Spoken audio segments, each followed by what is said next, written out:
Hi, I'm Sharon Landon and welcome back to Old Asian Lady. Today my guest is Karen Chung. She is originally from Minnesota and has been living in Taiwan for over 40 years. She is a retired professor at the National Taiwan University where she taught English, linguistics, and phonetics with specialization in listening skills, pronunciation, and poetry. Karen speaks English, Mandarin, German, and Spanish. We chat about her journey here to Taiwan and the changes that she's seen over the years, her career work at NTU, Taiwan's English education system, and the development of her English language app. She shares her reflections on marriage, children, retirement, aging, and being single.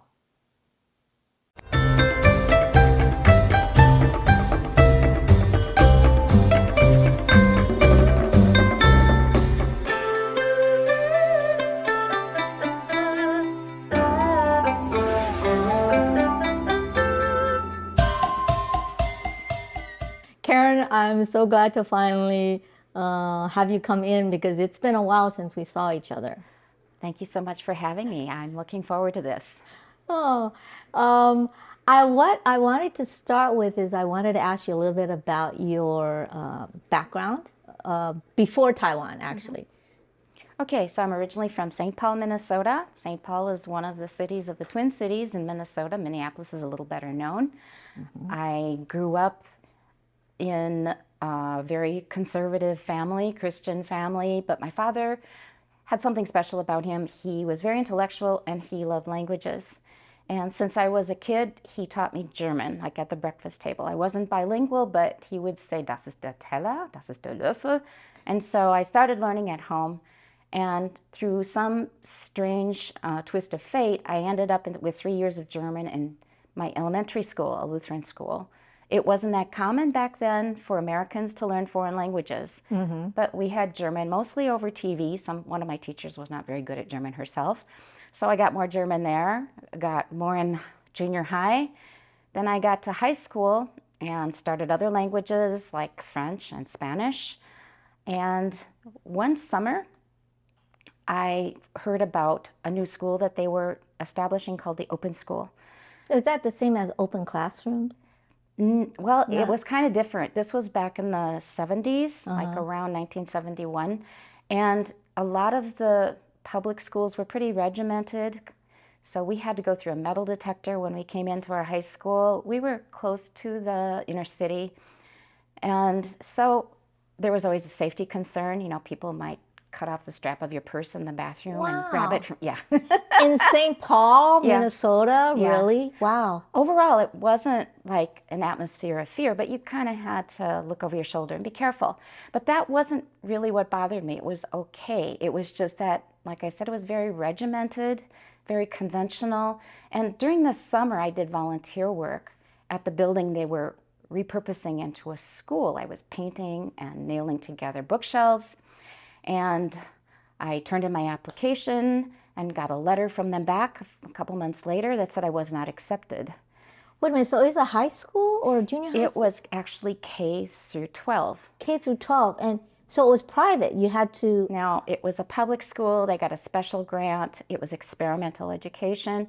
They basically just wanted to allow everybody to develop their interest to basically learn anything they wanted, set their own schedule, to pick their own subjects. And that appealed to me because I had things I wanted to do and I was tired of the regimented school I came from. So I learned that I was not accepted. So I thought, okay, so I go back to my original school. And after 2 weeks, I thought, this is not working for me. So I went to the principal of the new open school and I said, you know, I applied, I did all this volunteer work over the summer and then I applied and I wasn't accepted. He says, well, I'm really sorry about that. In fact, I was the wrong skin color. Oh, discrimination back at home in the States. Reverse Wow, discrimination. reverse, yeah. Yeah, you can call it that. Sort of, yeah. They aim to have a diverse student body, which I agree with totally. But I thought, man, I want to get into the school. And I did all this work. And I said, but, you know, yeah, he said he was sorry. And I said, but, you know, I know German. And he said, oh, and I said, yeah. And I noticed that you've got Spanish classes, but you don't have any German classes. I said, you know, I could teach German here. for free if you let me in. And he went, okay.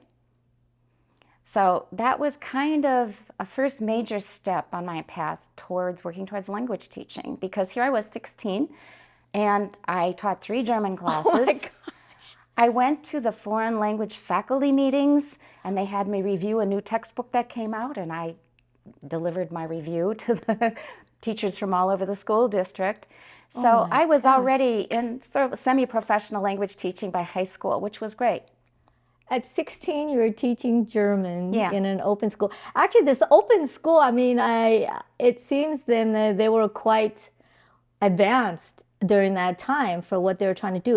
It sort of sounds a little bit like the more modern day Montessori school. Is that what it was? We also had Montessori at that time. Oh, so it's different. So it's not, yeah. Basically, they just wanted to give everybody complete freedom. But you know, as a creative, that to be creative, you need limits.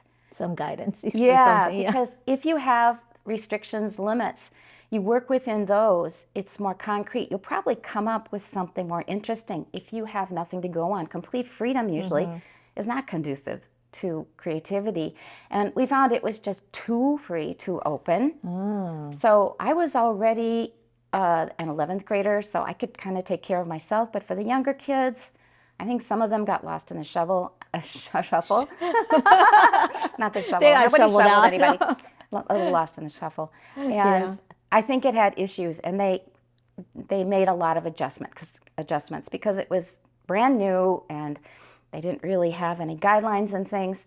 So in the end, I would do things really differently if I were to start a different kind of school. But anyway, it worked for me because I could concentrate on what I was interested in, languages and other things.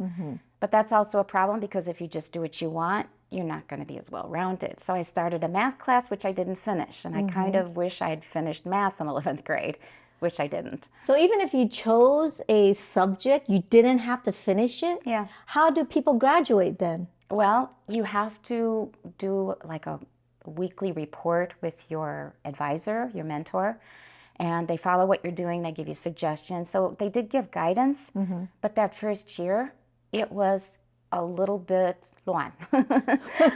And so they made a lot of adjustments. I think it was better later on. But it was okay for me. I got to do what I wanted. And the summer of my 11th year there, I found that there was a summer course in Chinese. So my brother-in-law had told me, okay, you like languages, don't get stuck in West Europe. You're just doing German, Spanish, French, whatever. You need to look at languages like Russian and Chinese. So the year before then, I'd taken Russian. I thought, this is still Indo-European. It just didn't appeal to me that much. The next year, for the first time, they offered a course in Chinese studies. And I knew nothing about China, zero. I didn't know that they were communist. I didn't know. I knew nothing. So because of my brother-in-law's suggestion, I thought, I'm going to try this out. So I took a summer course in Chinese studies, and I found my language. That was it. Wait, so what is it about languages that you love so much?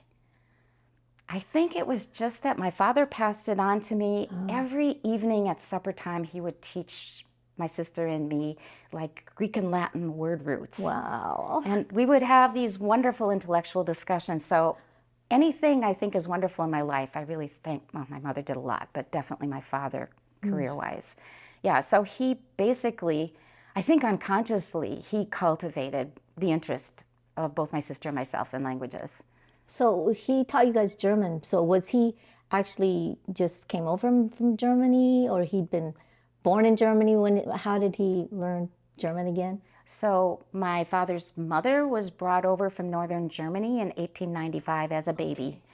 And she grew up speaking German. They continued speaking German in the States, and she married another German immigrant who also spoke German. So my father's first language was German. However, he was born in 1914, a very momentous year. The whole country soon forbade German to be used because of the war. Yeah. So his school, his preschool was in German, had to switch to English. So he kind of lost some of his German then. He took it again in junior college. So that was his background in German. It was still very deeply German, like in our church, a lot of other people had German backgrounds, so we would wish each other a happy Easter in German and things. So yeah, there was just a lot of German there. Okay. Yeah, you're talking about during that time when German was forbidden. Yeah. That's interesting because I don't hear about it. And the only thing I hear about anything to deal with one of the world wars is when the Japanese internment thing issued. It's Asian, it has something to reflect. I had no idea that, it also dealt before with World War I already. Yeah, it wasn't just World War II. It's just interesting that, people have such, I don't know if I want to say sheep mentality when it comes to, or certain perceptions that are so totally off based on what they think about a particular situation. That, oh, these people that speak German just are bad people, they can't speak, or because of this and that, or the Japanese are really bad because they're the same race, I don't know. This has happened over and over, and you shouldn't be surprised because that kind of tribal mentality, you still see it in the States to a very serious extent. Yeah, right now it's like ridiculous, which I don't really want to talk because No, it'll get us both going on. Yeah, it's crazy right now. But so then you found Chinese, which you said was your language. That was my language. But what was it? Something in your head popped up and said, hey, what was it about Chinese that you like so much compared to German or French or Spanish? I took 5 years of French when I was in high school. So you know what it's like. Yeah, but it was so totally different. So no conjugations, no plurals, no genders, and didn't have to worry about tenses, had this extremely different writing system. Everything about it was totally new, unlike any of the languages I'd studied. So my brother-in-law was right. You need to try something completely different. And everything entranced me. It sort of became my religion. So I became interested in Chinese food and Chinese music and Chinese poetry, you name it. And we had some very good teachers. So it just started then. It was the summer of my 11th year in high school. Yeah. Well, I wonder if you had a past life that you were Chinese or something. I don't know. I don't look back. Coming for a Lutheran background, I'm not sure that fits in. It does actually, though, because Really? a lot of things resonated because of my upbringing. So I mentioned that my father was quite a conservative Christian, not evangelical, open-minded. Yeah. And he was just very Confucian in his thinking without knowing it. Oh, interesting. Yes, so a lot of this stuff I learned on the Confucian side of things. That was very much like my upbringing. Wow. But then I learned about Taoism. I go, oh man, this is amazing. And you definitely had to have been a Chinese person in your past life. And I told my father about that. I said, so Wu Wei, and then everything gets done without actively doing it. He says, yeah, you just try to run a business like that. But everyone I tell this story to says that's not what Taoism is about. It's going with the flow of things, which is true. Yeah. Well, interesting. So you 11th grade, you fell in love with the language. Yeah. And what happened after that? How did you? You already had a plan what you were going to do because. Right. Because we had so much flexibility at the open school, I went to the University of Minnesota and started auditing courses in Chinese plus other things. I took Spanish drama and other classes as well. And I told my father I was going to start auditing university classes. He said, you've been complaining about every single school you've gone to. This is the last school that's available. There's nothing beyond university. He said, if you're not happy here, man, you're out of luck. I said, okay, never mind, I'll try it. And I loved it.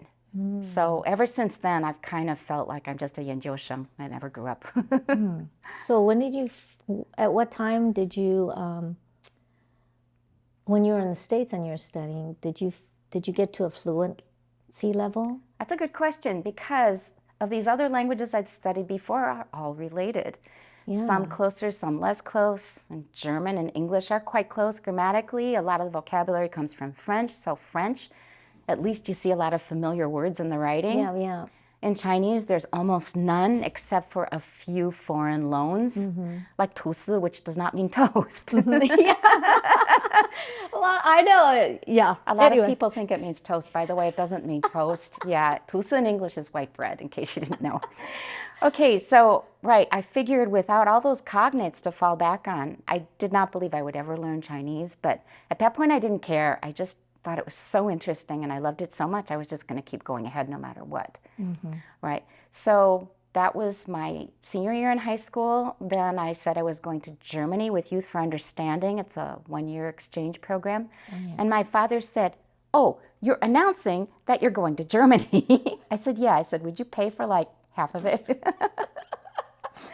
My father was just amazed that I didn't ask. I just announced it. Well, amazed in a happy way or kind of like, what? I think it's both. Okay, yeah, Because yeah. he's kind of, authoritarian and thought, yeah. But I'd looked, not online, but I looked elsewhere and found out about the program. I thought that really suits me. And then so he kind of chuckled, said, "Okay, yeah, go ahead."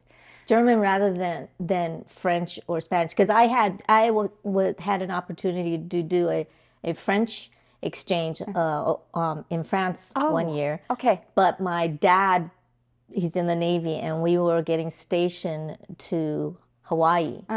And so I didn't get to go. My girlfriend actually went instead of me for a year. Oh. And so that's something that I missed out on. But yeah, how was the 1 year exchange It was program? wonderful because I wanted to go kind of shungan, looking for my roots, because my father had kept me so close to our German immigrant background my whole life. So I just wanted to go there and learn German really well. I learned it well enough to teach it. In fact, I used some of his old books from the 1930s to prepare, but I knew I needed to be able to speak modern German fluently. A lot of things were from the 30s I had to update. So it was an excellent program. They put us in a interim family, in a German language camp, and then in a long-term family. All of them were great, although I was 18 years old, not terribly mature. I had a lot to learn about the world and getting along with people. A lot of that I had to work out in my host family, but the parents were great and very understanding. So along with the language, I think I grew up a bit. Well, that's kind of interesting. I wanted to ask because you were 18, you went to Germany for this exchange program, and that's the first time that I assume that you've stayed abroad No, that long. Actually, at the open school in my first year, my mentor was a Spanish teacher. She'd served in the Peace Corps in Colombia. She says, "Karen, you should learn Spanish." I thought, I'm not interested in Spanish. Never mind, I'll just learn Spanish. And so she arranged for me to join a 1-month exchange to Mexico. So I had already been to Mexico. Oh, that was my okay. first time. And thanks to my mentor, yeah. And the school covered it, I guess, because I was teaching for free. Right. They better do that. Because the reason I was mentioning that is when I was working in Shanghai. Yeah. And I actually had a cross-cultural training company there, so we were dealing with, corporations and families moving to China to work.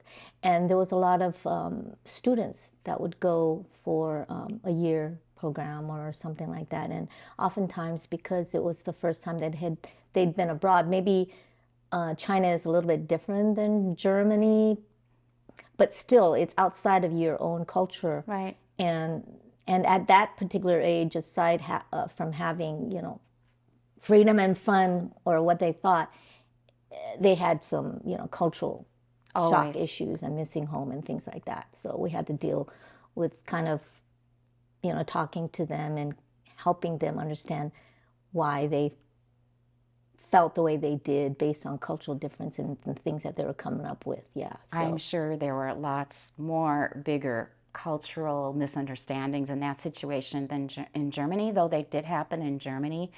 One small example was I would talk about my experiences at school because I went to a German gymnasium. I was in the 12th year there. And I would say, mein Freund this and meine Freundin that. And one day my German host brother said, "Just how many Freunde, how many friends do you have?" I said, "Lots. We can all have lots of friends." He said, "No, in Germany, you're a female.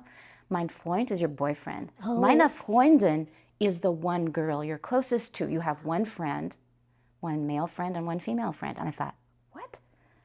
Yeah, this is interesting too, because a lot of times people that have said to me or mentioned to me, "Oh, Americans are so fake. They say this, they think you're this and blah, blah, blah, blah, blah. But when it comes down to it, it doesn't have anything to do with what they say." So if we're saying, in my thing, we say friends because not necessarily is it that I want to mention a particular name, but friends and acquaintances are Together. Yeah. So in Germany-wise, it would be just Clearly you're bragging or delineated. something, or No, you're it's just in their culture because okay. it takes a long time to form a friendship, usually 1 year. At the end of 1 year, I had one Freundin, one female friend, and that was because she broke up with her previous friend. So she was available. And Oh my it's not gosh. sexual at all. Interesting. This Right, is right, totally yeah. just friends. Because if you're Yeah. friends, you're best friends, you do stuff together, that is your friend. So 1 year and I had one. So before then, it was kind of rough. But so what about the other people that you met that you got along with? They couldn't be just- considered friend. Was there another name for them? Like Yeah, they're Mitschüler, that are your classmates, or Bekannte, they're acquaintances, but not friends. oh, interesting. I know. Very interesting. Talk about cultural shock. I've been Yeah. teaching German. I had German all my life. That was never ever mentioned to me. And I don't think the immigrants really made a thing of that in their culture. Oh, that is so interesting. It was for me. It was a shock. Okay. Yeah. So from Germany, actually, you're here in Taiwan now. So how did that happen? From Okay, while I was in Germany, since I'd already audited Chinese at the University of Minnesota before leaving, I was in Germany studying German, but I was also studying Chinese. I was writing my characters every day. I was sort of hoping I'd be placed in a Chinese family, even though I was in Germany. yeah, you could get both at the same time. Learn Yeah. German sort of, but then your language maybe. Oh, that was necessarily. really my priority because I wanted to fix my German, Yeah. get that out of the way, and then focus on Chinese after that. So that's the way it worked. It was fine. But I was working on Chinese every day in Germany. And then when I went back to the US, I went to the University of Minnesota so I could live at home.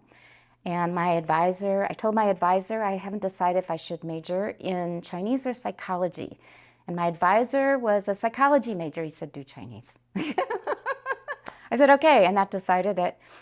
In addition, I had extremely supportive professors, especially one who said, you can finish faster. And because I'd had a year in Germany, I got a lot of credits by taking tests. I tested out of a lot of classes.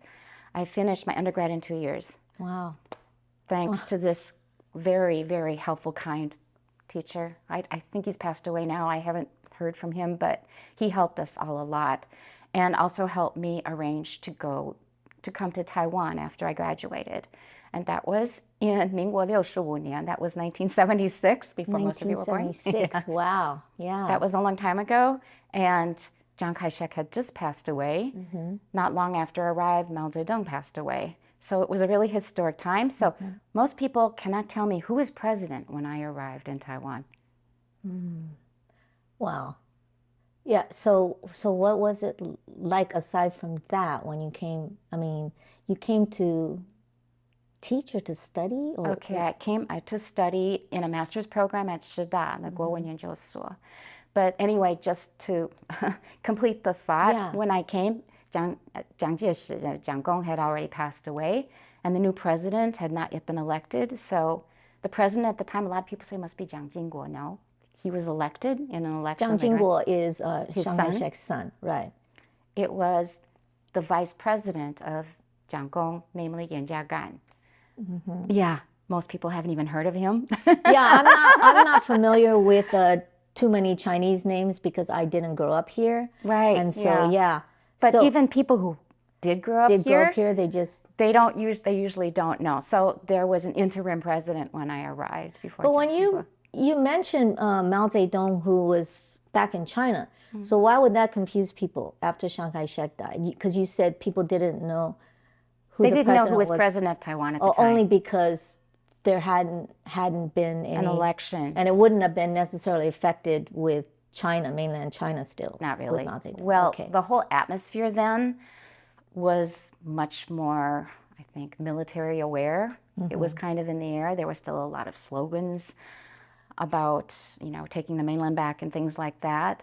But yeah, that was two things. So Taiwan's thing was they had an interim president who was not strong, purposely because Jiang Gong was a strong man. His vice president just had to be a yes man, actually. And in China, we kind of kept up with what was going, but information was highly filtered.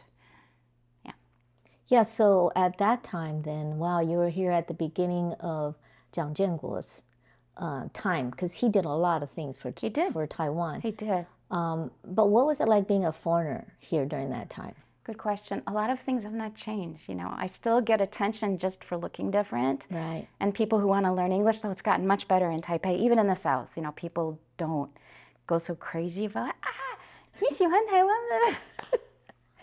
All foreigners here have to go through that. Even now, whenever I go into the city, you get those 4 questions. Oh, do you like it here? How long have you been here? I go, do you know how to use chopsticks? Yeah, we still get that, but it's much better now. But there was a lot more of that back then. One incident was I'd just gotten off a bus returning home, and a woman got off behind me and was chasing me. And then she said, hey, 我可以跟你做个朋友吗? 可以跟你学英文吗? And I was feeling like answering, you know, being friends is one thing, but, you know, if you want to learn English, I charge for that. So. But she's speaking to you in Chinese, Yeah. of course, then. Okay. Yeah. And you replied to her in Chinese. I think in Chinese, I just tried to be polite because I wasn't that, you know, out, you know, calling people out for stuff like this. Right. And I said, no, I don't think so. Yeah. But stuff like that happened quite a bit. So that was different. And the big difference was the Taipei era was black. It was black. Yeah. So if you blew your nose, you look at your tissue, it was black. It was so polluted. Yeah. In addition to factories, it was leaded gas, and the traffic was much worse than now. So I still went up and down Roosevelt like I do now, but there were more cars, and everybody was leaning on their horn. I hear this is true. There was more cars back then? There was more cars. Oh, really? It was worse because there was no MRT. Oh, yeah, that's right. It made a big difference, and people just leaned on their horn. So wherever you went, it was just horns honking constantly. I hear that's still true in India. That's the way they are. I think it's a stage in development. Right. So it was very noisy. The traffic was really heavy. The air was just full of exhaust and black particles. Those things were not nice. Yeah. On the other hand, Taiwan was a very good place to live already. You could have a very good life in Taiwan. People thought of it as a developing country and this and that. Life was already very good and very comfortable in Taiwan. Yeah, because I remember when I was in Shanghai, when expats would come to Shanghai or China or probably Taiwan, they get the extra hardship package because it seems like it's so much more harder than going to Paris. Europe or something like that. Yeah. Wow. So was it easy for you to adapt to life, other than what you mentioned? But you said you already liked Chinese food. I wonder if it's because you already spoke the language. Yes. So that helped a lot, I think. Absolutely. So that was kind of a gap in the story. At the University of Minnesota, when I went there as a registered student, I hung around with Taiwanese every single day, and especially one friend in particular. Taiwanese, okay. Taiwanese, yes. There were other people. There were Hong Kongese sort of in our group. There were very few mainlanders because Nixon had just recently visited China and things had not opened up yet, really. Yeah. So it was mostly Taiwanese and people from Hong Kong, some from Southeast Asia. And so I hung out with them every single day. One friend in particular, we just did stuff like bowling and we went to potlucks and everything. So in different situations, I learned new vocabulary for each event. And then I would say things like, well, what do you want for breakfast? I'd say, oh, what's a 混蛋? And then everybody was laughing. I go, what's so funny about scrambled eggs? We call it 炒蛋. So my friend was so gracious about it. He would just roll with it. He'd laugh too and then tell me the right way, not laughing at me, laughing with me. And that's how I learned. Had it not been for that support, I don't know how I would have learned to speak because I told you I didn't believe it was possible to learn Chinese.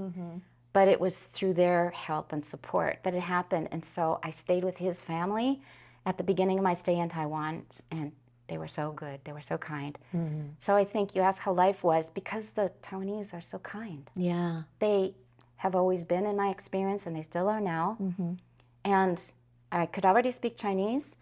And when I first arrived, I thought, this reminds me of Mexico because it was still kind of not fully developed, not really modern. Yeah, but it was fine. Oh, well, interesting. So when you studied Chinese, though, were you studying the Taiwan complicated characters or the simplified? In our first year, we had mainland textbooks that had all of the slogans like Mao Zedong and all that stuff. Oh. In the second year, we learned the traditional characters. Our teacher was quite anti-communist himself. Yeah. So yeah, we had the regular characters starting from second year, and we had newspaper Chinese and started learning Tangshi and things like that. Okay, so now you're here in Taiwan, and what were you doing at that time in Taiwan specifically? Yeah. Right. So that time, starting in 1976, I was enrolled in the 国文研究所 of Shida.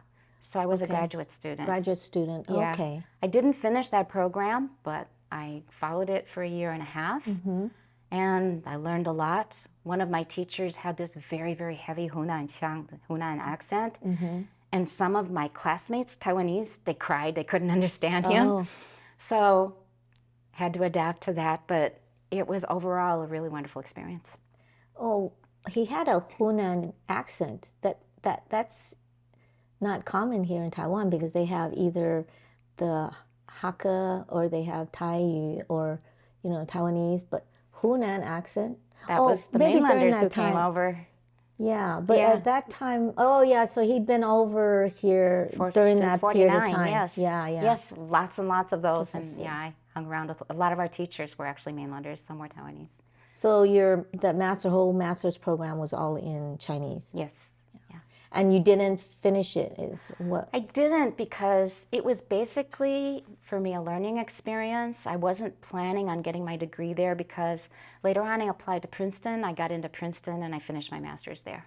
Oh, so this was an interim trip to Taiwan before you actually moved here? Yes, I was formally enrolled in the program, but I just decided not to finish it because my serious master's was going to be in the States. So it was basically trying to learn as much Chinese and in an academic environment as I could. Oh. Right, and that worked well. And so I went back in 78, finished Princeton in 81, and then got married to a Taiwanese, and we had a kid, and I taught Chinese in Hawaii for 1 year. Hawaii, I had no idea that you had been in Hawaii, because, that's interesting. You were at the right. UH, okay. So we were in Honolulu for a year, which I loved. My husband at the time did not.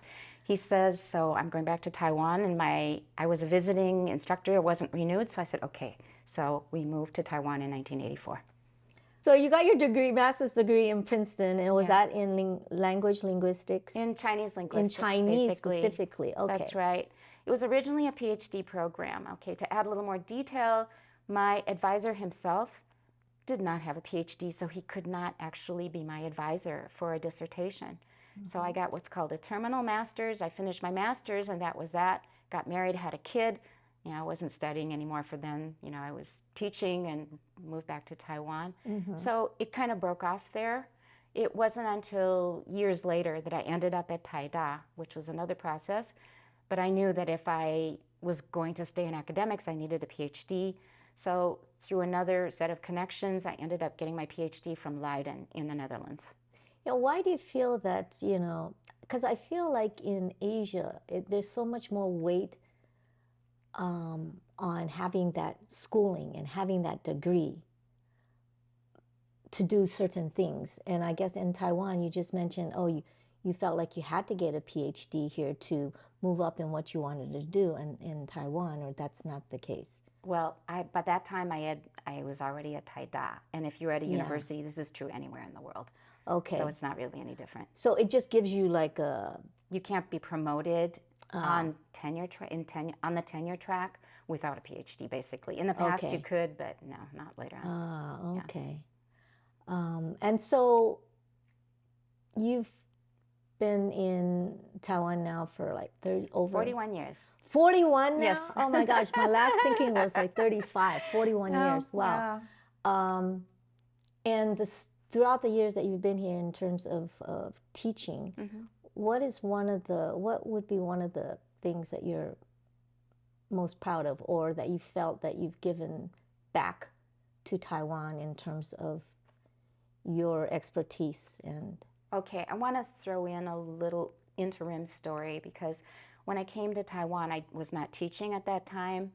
I worked for there were two institutions. The more famous one is 国际关系研究中心. It's the Institute of International Relations. It's connected to 政治大学. Okay. So I had a boss that I kind of followed around when he got promoted. I was brought along for English translation and writing, editing work. So I worked there, and then he moved to the 新闻局, to the GIO, Government Information Office. So I followed him there. And I think one of the things that really stands out was while I was there, I was working mornings. I got a call in the evening one day, and they said, Karen, go to the office. I go, what? I said, what's going on? They said, I don't know, just go to the office. And they said, I can't tell you what it is, just come in. I said, well, has the mainland attacked? And they said, well, 不知道, just get to the office. Yeah. So I hurried up and got to the office in the evening. It was around 7 p.m. And Jiang Jingguo had just passed away. Oh. So we had a whole What bunch year of... was this? This was in 1989. Okay, I believe. so you've been Yeah, there it was for... 1989. Yeah, I was there for like 3 years at the Government Information Office. So we had a lot of documents to translate his will, his public will to the people, telling everybody to keep working harder and work for the homeland and all that other stuff. So we translated his will together, and Li Denghui was also going to take office, so we needed to translate his speech, his inauguration speech, basically. So we had 4 main documents to translate, all having to do with the president passing. Wow. So that's what we did. So we were kind of part of history. Yeah. Well, from your eyes as a foreigner during that period of time, because I can't remember exactly when martial law finished, but what was in your mind the attitude of what people were like during this transition period? That is a story worth telling, because that was during my time at the Government Information Office. And I never felt that Taiwan was a really unfree place or anything like that. The only thing is you knew your boundaries. You knew that certain things you just didn't touch on. That was about it. As just a foreigner living here, you wouldn't get involved with certain political movements or whatever. You just had to know your boundaries. So I didn't feel it interfered with my life at all. About martial law, that was lifted while I was working at the Government Information Office. So before it was lifted, I didn't really feel the restrictions in any particular way. My husband at the time, his family was from the mainland, and they had a son in the mainland. They stayed in touch with him through Hong Kong. So you found ways around the kind of restrictions that they had. But when martial law was lifted, things changed really fast. And that was before the death of President Jiang Jingguo that I just described, because he knew his time was coming soon. He wanted to leave a legacy. So he started changing things by the day. Martial law was lifted. That was the beginning. Newspapers in the past could only have 6 sheets. Now there was no restriction. You could make a newspaper with as many pages as you wanted. Every single day there was a totally shocking thing that happened. So I couldn't wait to get home and read the newspaper. What happened today? Starting from today, you can call the mainland directly. Oh, you're kidding. That was, all of these things were a shock. Every day was a new shock. So it was like the most exciting period that I've lived in Taiwan. It wasn't just political, because at the same time, there was a renaissance of the arts. So I like world music. At that period, I was buying new music every week. It was cassette tapes then, of traditional bamboo flute music, or of songs in Taiwanese, or whatever it was. Pop songs in Taiwanese used to be kind of corny. Now they were becoming modern and interesting.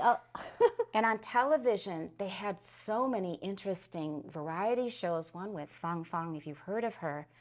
She was she's still around, extremely talented actress. She could dress up as a man and portray different characters as, in a male voice. She could imitate any voice. She came up with the most biting political satire you could think of, and Taiwan was really ready for that. They were open for that. They accepted it. So everything just came out of the woodwork, and people were creating.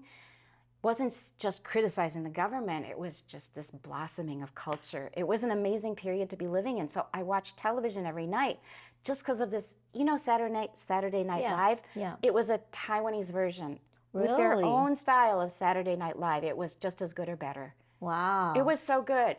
And so at that period, everything was just, there was fireworks with everything. So that's why it was so exciting. The whole culture just sort of like blossomed overnight.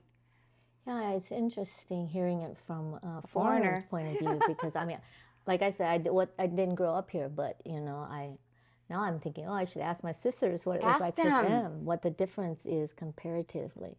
I keep telling my kids, ask your parents what it was like before that period, during that period, and the difference then and now. And a lot of parents will say, I don't want to talk about it, but you will find so many things. And the problem is kids now, they live such an easy, comfortable life and free. They take it all for granted. They think Taiwan was always like this. Yeah, Taiwan's a great place. It wasn't always like this. Yeah. So when was the first time that you translating important historical documents really now, but when was the first time that you were able to, like I saw your TEDx speech. Yeah. It was all in Chinese. But was that the first time that you had given a speech fully in Mandarin? No, not really. So what happened was at the time in the community where I live, I had a neighbor who was teaching in Taida. And I often took the bus with her to work at the GIO. And she said, Karen, you should apply to the YWNC at Taida. And she was saying about how much she liked her job and this and that. You should. I said, I only have a master's. She says, never mind, just apply. So I got tired of her nagging, so I applied, and I got a recommendation letter from one of the people who helped me translate Zhang Jingguo's will, and I got in, and I go, oh my God, I got in. Yeah. And I have to say, after going through, if you've worked in a bureaucracy, you know what it's like, a government bureaucracy or a private business, about people kind of undermining each other, and I've got all these things going on. Yeah. So when I got to Taida, I was in charge of my students, didn't have anybody kind of breathing hot down my neck. I felt like I landed in heaven. I was so happy to be at Taida. I thought, God, this is paradise. I thought there's like politics and stuff in the universities too as well. Nothing like when you're a civil servant. I wasn't in the civil service system. I was on contract, but still I watched all this stuff going on. Yeah. Basically, you're in control because you're responsible for your students, and then you just kind of deal with the other stuff as needed, but it's nothing like when you're in a bureaucracy. So it was just wonderful. The whole year, the whole 30 years. I wanted to talk a little bit more about your personal side.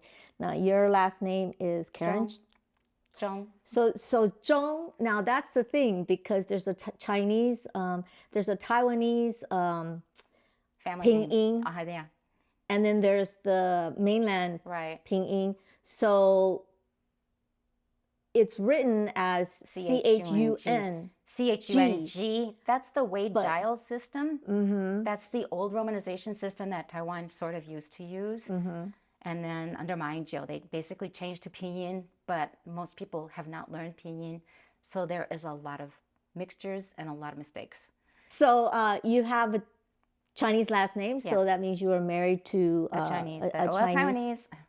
Taiwanese. Did you meet him in the States, or you met him here in Taiwan? States, right. Okay. Yeah. So it was while I was at Princeton we met. Oh, he was studying there as well. He wasn't studying at Princeton. He was at Maryland, University of Maryland. But he was working at a Chinese restaurant where I was working in Princeton. Oh. That's how we met. You worked in a Chinese restaurant too? Oh, I worked in many. to make money. Yeah. Yes. That's how I paid for my living expenses. Yeah. And I feel like that's a lot of stuff that I learned growing up in the States is the independence and about financial responsibility yourself. I didn't always rely on my parents to pay for everything. Yeah. So we probably had similar experiences. My parents were Methodist. Well, my mom was Baptist. My dad was Methodist. Well, we were Lutheran, so pretty close. Excuse me. But so had he been there for a long period of time, or he had just gone over to study at the University of Maryland? Yeah, he was studying in Austin, I believe, and then he transferred to Maryland. So he'd already been there like 3 years. Oh, for 3 years, but at that time, because a lot of times I find that people in Taiwan or China, if they feel that they've went overseas or went abroad to work or study for a year or 2 years or something, they feel like they are American, or they have the, they just or British or something like that. I mean, in the time that he'd been there, which is 3 years, you guys knew each other for how long before you got married? For some months. Some months. So was there like any after you guys got married, if he, I mean, was there any cultural differences that you guys had to deal with? Absolutely. In terms, yeah. And what part mostly? Was it communication? Let me guess. No. I think Cultural, yeah. sort of like my story about Germany, like Freund means friend, Freundin means female friend. That's what I understand from my American upbringing. Well, similar things happened here. I thought because I was already fluent.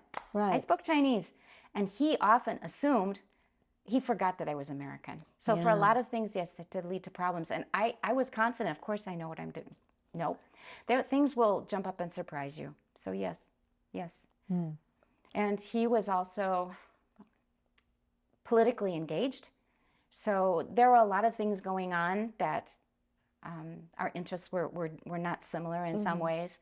And so we spent a year in New York State, in Xuecheng, in Syracuse. We spent a year in Hawaii, and he decided it was time to go back. He had his master's, and then he had wanted to do a PhD, but for various reasons it did not work out. So then we moved back to Taiwan. And yes, there were always issues like that. And we were close to his parents. His parents were wonderful. They've now passed away. We got along great. But as for assumptions and expectations, I think that's the biggest problem, not just in intercultural relationships, but in any relationship. So if you think someone's your girlfriend or someone's your boyfriend, they should remember my birthday. They should do this. They should do the cooking, blah, blah, blah. There were a lot of things where our expectations did not match. Did match, yeah. Yes. Yeah. So you guys end up you had 2 kids. Yes, and then we took in a third. Oh, you took in a third. My in-laws, so the parents of my kid's dad, they unfortunately left one child behind in China when they fled from the mainland in 1949. They had stayed in touch with him, and they tried to get him out, and it did not work. They tried many, many, many times. They sent money. He didn't get out. So my father-in-law finally said, I give up. I will bring your son to Taiwan to be educated, and then he can try and take care of you from Taiwan. So he brought his grandson, the son left behind in China, his son, brought him to Taiwan, and he grew up with my kids. Okay. And how did that work? I mean, your kids are bicultural. Yeah. And bilingual. Fully bilingual. Yeah. Yeah. So this child, when he came to Taiwan at 7, he did not speak Mandarin. He only spoke Hakka. So it took a while for him to learn Mandarin and then be entered in the school system here late. He was already 7, but he went to kindergarten and then learned Mandarin. He learned Taiwan Mandarin so perfectly, he proudly said, nobody knows I'm from the mainland. But he forgot his Hakka. Oh. And what else I can say about him is he was and is a wonderful, wonderful child, a third child. He was very filial, 孝顺. And he helped when my own 2 kids weren't behaving. I mean, he was a great kid to bring up, so I feel blessed.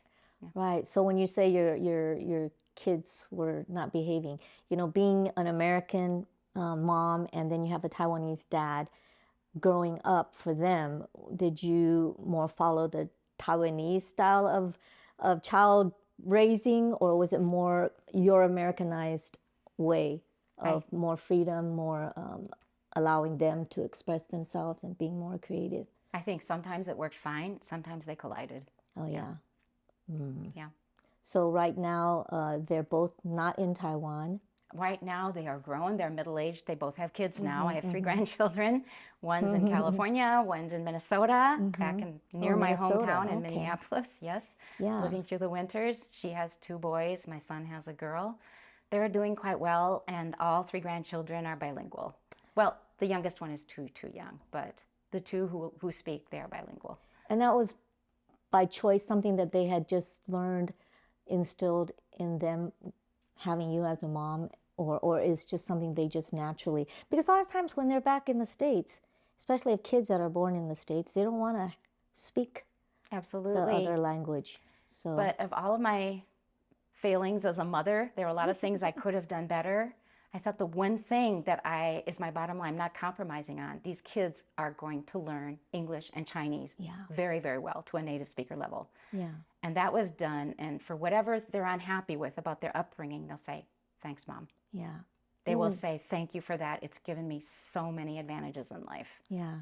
Because I often think too, because I totally didn't want to have anything to do with being Chinese was when I was growing up in the States and things like that. And I often think, wow, if I'd kept my Mandarin, then it would be Easier. a lot easier, and it would be different things that would have happened in my life. Especially, Chinese is such an important language to have at this point, or for how many years already. That's right. But so many people in your position do not regret it until they're 19 years old. Exactly at 19. They go, oh my gosh, I wish I'd worked on my Chinese. I've heard that from so many the kids of ethnic Chinese. Yeah. Yeah. So your kids being biracial, or in Hawaii we say hapa, Yeah. right? Did they have any issues growing up here in Taiwan, or since they moved back into the States, and they've lived there for a lot of years, but Yeah. So in Taiwan, they went through the whole system. My son started a master's program, so the whole time he studied in Chinese. My daughter finished high school here, went to university in China, in Yangzhou. So through school, of course, they're your classmates. People have to get used to you. They can't be surprised. Oh, we got a foreigner in the class. That gets old really fast. So they were pretty integrated. However, people still always look at you. 你们外国人, they will say, and they'll look at you and always say, 你混哪里去? So what's your other half? And you still get that, but basically they are completely to the bone. They are Taiwanese. And so people would see them and try to speak English, and they just kind of laugh, because their Chinese was always a bit better than their English. Their English is great now, but because they lived here, they were educated in Chinese, they're Chinese, and they read Chinese faster than English. But they're both fully functional in both languages. So yes, they did get some of that, but in a class, people get used to you, and the teachers also get used to you. Going to the States, I think there was less of a problem because they had the language, and the U.S. is so diverse anyway. Even though people are not really interested in other cultures as much, they're just used to having a lot of people who are not completely white and who didn't grow up in the States. And besides, you can't tell it by listening to them. They sound totally local. Right. So I don't think they had a lot of problems with that in the States. Yeah. So you said earlier that here in Taiwan they were totally Taiwanese, but in terms of they must have dual passports. Yes, now, they do. Right?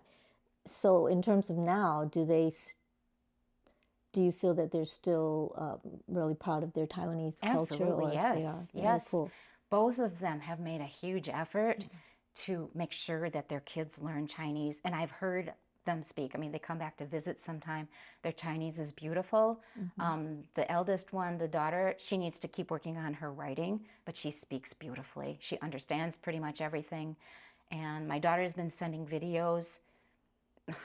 My elder grandson, by her, he also speaks beautifully. And what happens is she will read a story to him in Chinese, and he'll run to his father and tell the whole story again in English. So they're doing great. I'm totally satisfied with that. Yeah. Yeah. I was talking to one of my friends, Antonella, that was on this show, and she had written an article dealing with people that are multilingual. Yeah.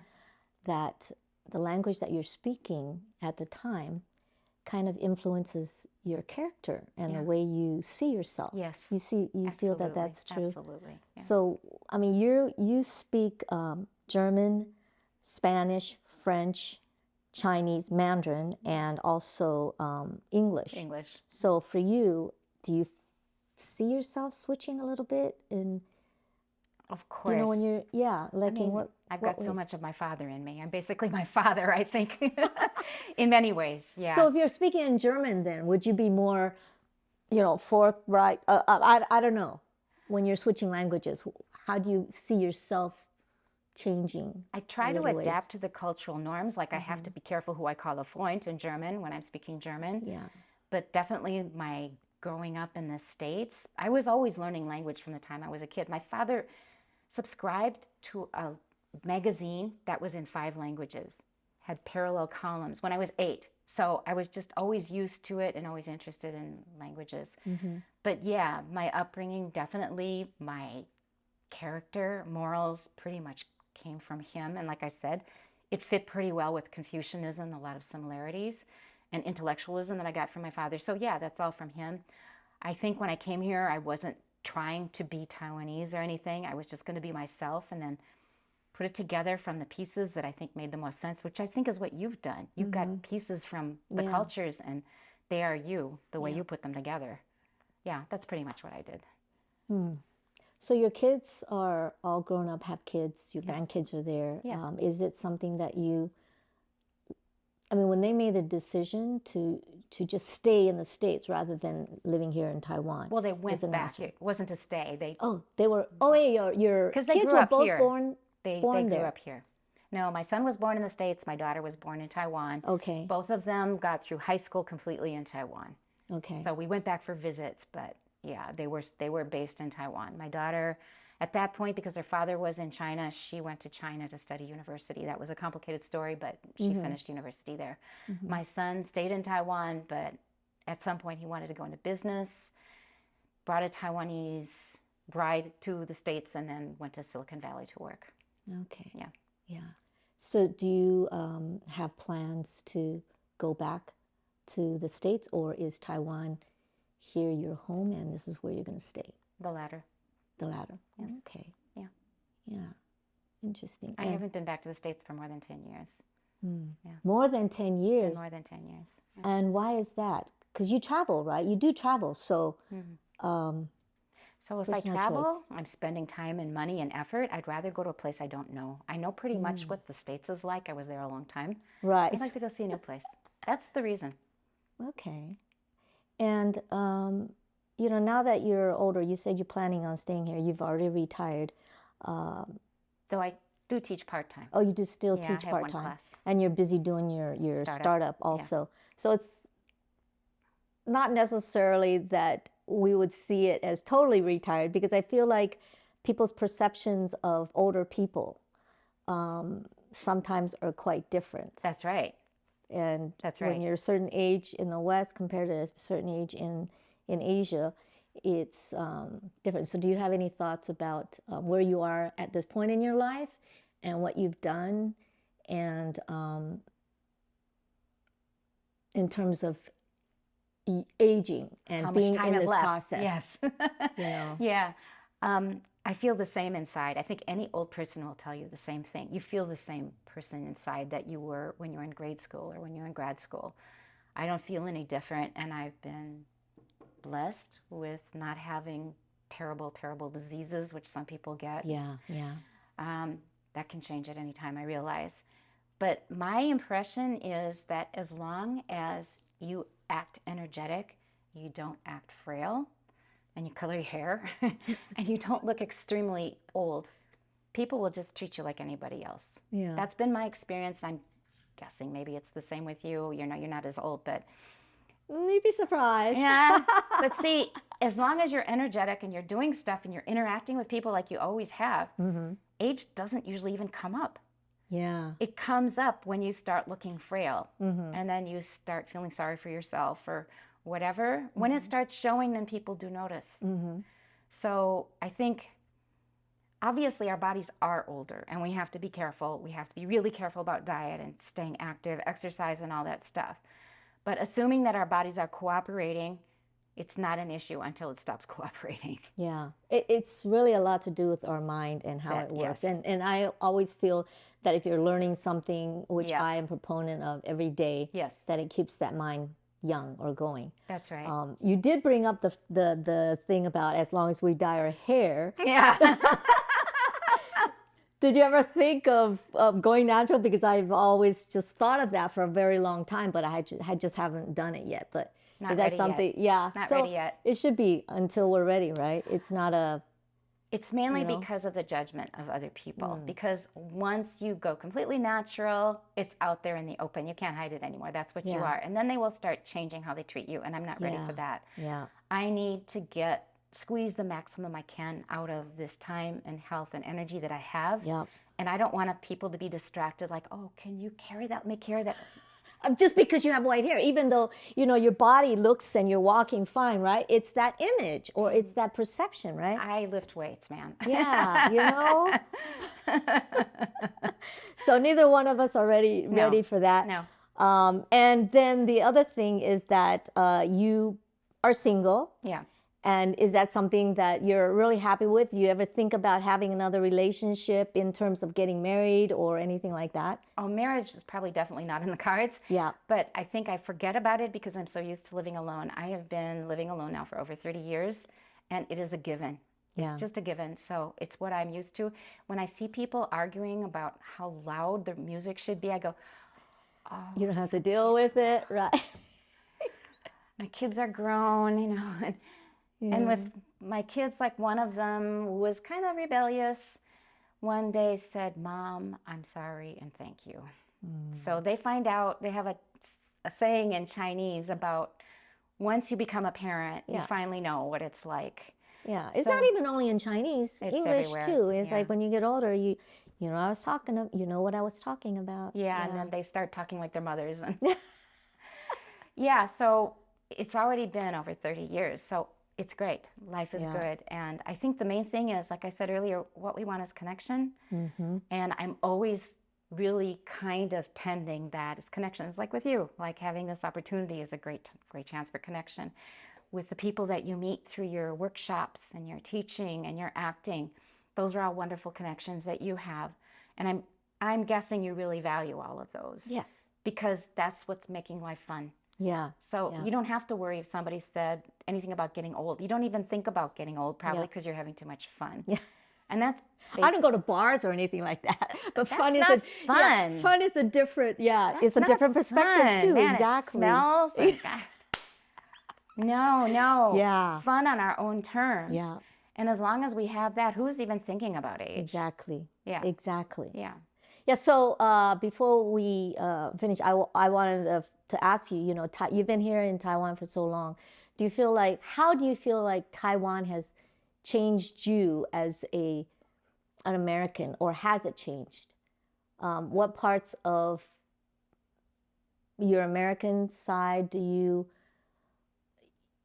keep to heart, and what about your new country, Taiwan? Although it's not new. I've been here much longer than yeah, you're right.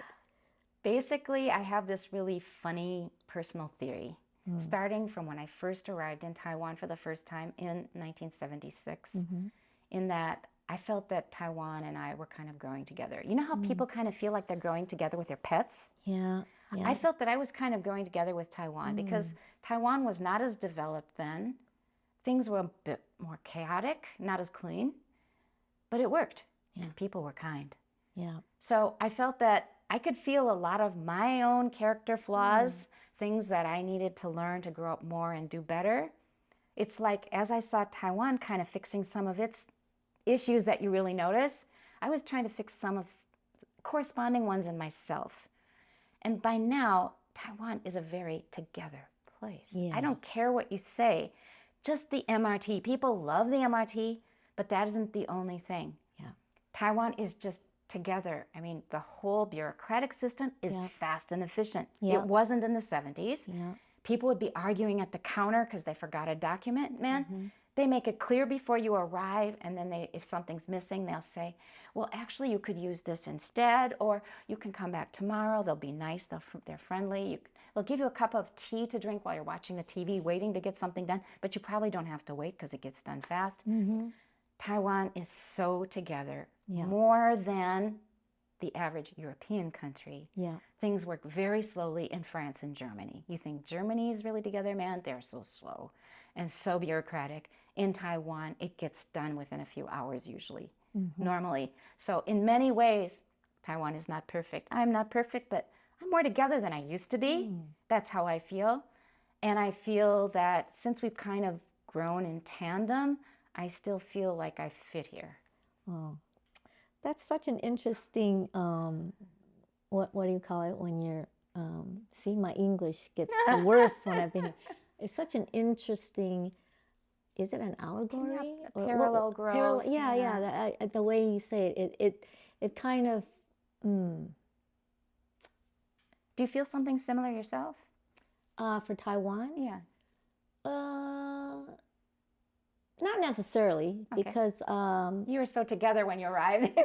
no, not. But I think I've had so many different experiences outside, working other places. It's definitely a place where because I'm older, I find myself, but I don't know if I could, parallel it with Taiwan. It's just my own personal growth and development, which normally comes with aging anyway. Right. So, as long as you're doing stuff with your life. If you Yeah. hide yourself, you may not really improve a lot. Some people hide away and don't seem to improve much over the years, but if you're Yeah. engaged, yeah. Exactly.